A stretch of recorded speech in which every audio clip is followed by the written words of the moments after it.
ជំរាបសួរពុកម៉ែបងប្អូនជាទីមេត្រីខ្ញុំបាទវិជ្ជបណ្ឌិតសស៊ីសត្យាថ្ងៃនេះខ្ញុំសូមលើកយកនៅប្រធានបទមួយទាក់ទងទៅនឹងការវះកាត់ក្រពេញពកគឺទីរ៉ូអ៊ីដេកតូមីគេហៅថាវះកាត់ក្រពេញទីរ៉ូអ៊ីតក្រពេញទីរ៉ូអ៊ីតឬក៏ក្រពេញពកហ្នឹងគឺជាក្រពេញអរម៉ូនដែលមានរាងមេអំបៅទីតាំងស្ថិតនៅខាងមុខផ្នែកនៃករបស់មនុស្សយើងក្រពេញនេះមានតួនាទីផលិតនិងសម្យោគអរម៉ូនទីរ៉ុកស៊ីនតេត្រននិងតេកាត់ដែលចូលរួមក្នុងដំណើរការនៃសរីរៈផ្សេងៗរបស់ខ្លួនមនុស្សយើងព្រោះអីតួនាទីរបស់ក្រពេញនេះគឺសម្រាប់ដំណើរការបម្រែបម្រួលនិងបំលែងនៃសារធាតុចិញ្ចឹមផ្សេងធ្វើការសម្យោគនៅសារធាតុនិងប្រតិកម្មនៃប្រូតេអ៊ីនក្នុងការរំញោចទៅដល់ដំណើរការសរីរាង្គនិងការកន្ត្រាក់របស់សាច់ដុំបេះដូងនិងដល់ប្រព័ន្ធរំលាយអាហារហើយជាពិសេសចូលរួមនៅក្នុងដំណើរការលូតលាស់របស់សរីរៈជាពិសេសប្រព័ន្ធប្រសាទនិងឆ្អឹងជាដើមចំពោះមូលហេតុ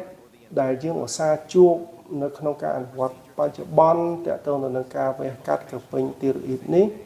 ដូចជាករណីមានឬក៏សង្ស័យមានមហារីកនៃក្រពេញទីរ៉ូអ៊ីតករណីពកមានដុំ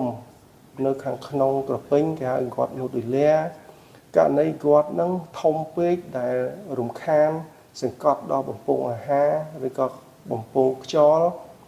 ឬក៏ករណីមាន dysfunction thyroid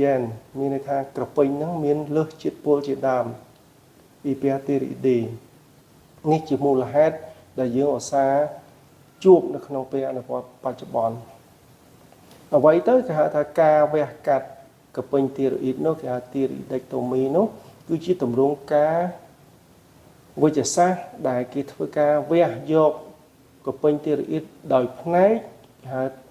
ទីរ៉ូអ៊ីដេកតូមីប៉ាក់សៀឬក៏ឡូបេកតូមីឬក៏វះកាត់យកក្រពេញទាំងមូលគេហៅទីរ៉ូអ៊ីដេកតូមីតូតាល់ការវះកាត់នេះវាអាស្រ័យទៅលើមូលហេតុរបស់ជំងឺនៅលើក្រពេញហ្នឹងដែលកំណត់រោគវិនិច្ឆ័យដោយសារគ្រូពេទ្យឯកទេសផ្នែកក្រពេញនិងគ្រូពេទ្យឯកទេសផ្នែកវះកាត់តើកំណត់យកវិធីសាស្ត្រវះកាត់បែបណាមួយហើយគួរតែរំលឹកដល់លោកអ្នកផងដែរតើតើទៅនឹងសំណួរខ្លះដែលលោកអ្នកគួរតែចោទសួរដល់គ្រូពេទ្យហ្នឹងថាហេតុអ្វីមូលហេតុអ្វីដែលជំងឺក្រពេញទីរ៉ូអ៊ីតខ្ញុំទាមទារការវះកាត់មួយទី2តើមានវិធីអីផ្សេងទេក្រៅអំពីការវះកាត់ដើម្បីព្យាបាលដល់បញ្ហាក្រពេញទីរ៉ូអ៊ីតហ្នឹងទី3តើការវះកាត់នោះអាចមានហានិភ័យអីខ្លះដែរឬទេទី4តើការវះកាត់ហ្នឹងក្រពេញហ្នឹងយកមកផ្នែកឬក៏យកទាំងអស់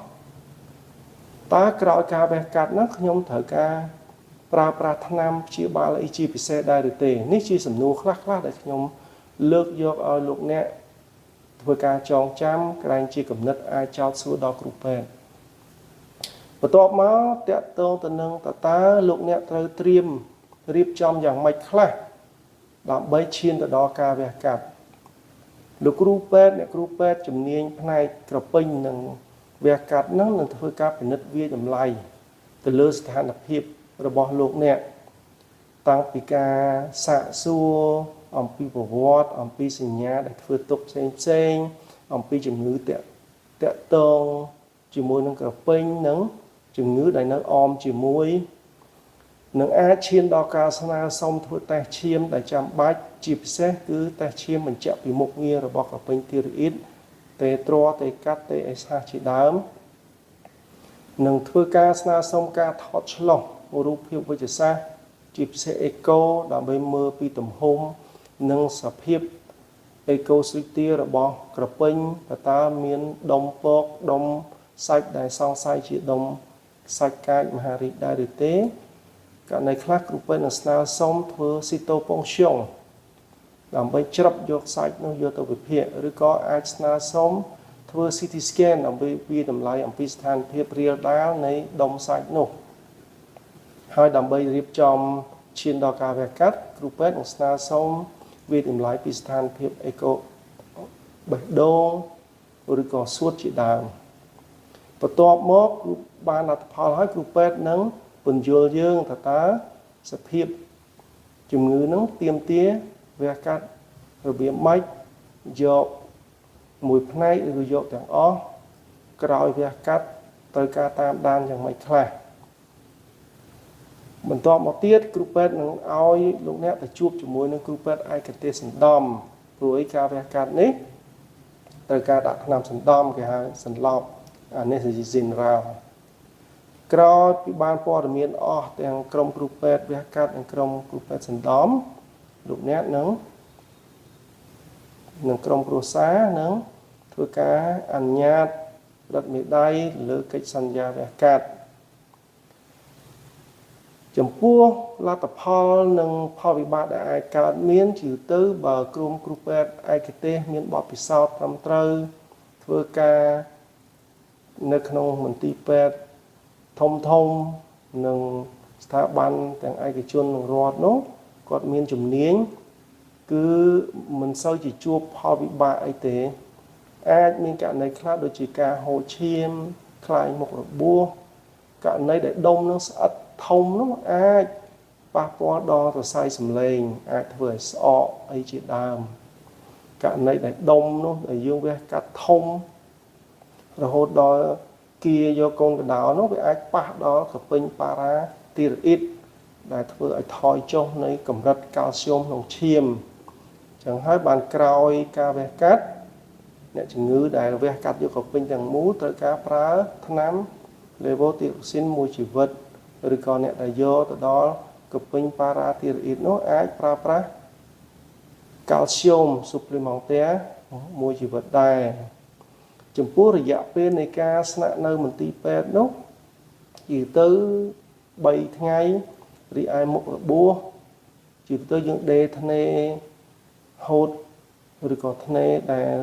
ជេររលាយខ្លួនឯងស្បែកអាចជាសះក្នុងអំឡុងមួយសប្តាហ៍ទៅ10ថ្ងៃបើសិនជាមុខរបួសអីស្អាតល្អគ្រូពេទ្យនឹងណាត់ជួបរយៈពេល10ថ្ងៃទៅ2សប្តាហ៍ក្រោយដើម្បីពន្យល់អំពីលទ្ធផលវិភាគសាច់ព្រោះអីនៅពេលដែលវះកាត់ទោះបីយកមួយផ្នែកឬក៏យកដុំក្រពេញទាំងមូលក៏គ្រូពេទ្យត្រូវយកទៅឲ្យគេវិភាគដែរដើម្បីកំណត់ថាតើជាសាច់កាចសាច់ស្លូតអញ្ចឹងបើលោកអ្នកមានចម្ងល់ឬក៏មានបញ្ហាសុខភាពតាក់ទងជាមួយនឹងជំងឺក្រពេញពកក្រពេញធីរ៉ាអ៊ីតសូមអញ្ជើញតំណែងជាមួយក្រុមគ្រូពេទ្យដែលមានជំនាញដើម្បីបានព័ត៌មានលម្អិតនិងធ្វើការឈានដល់ការព្យាបាលឲ្យបានត្រឹមត្រូវសូមអរគុណ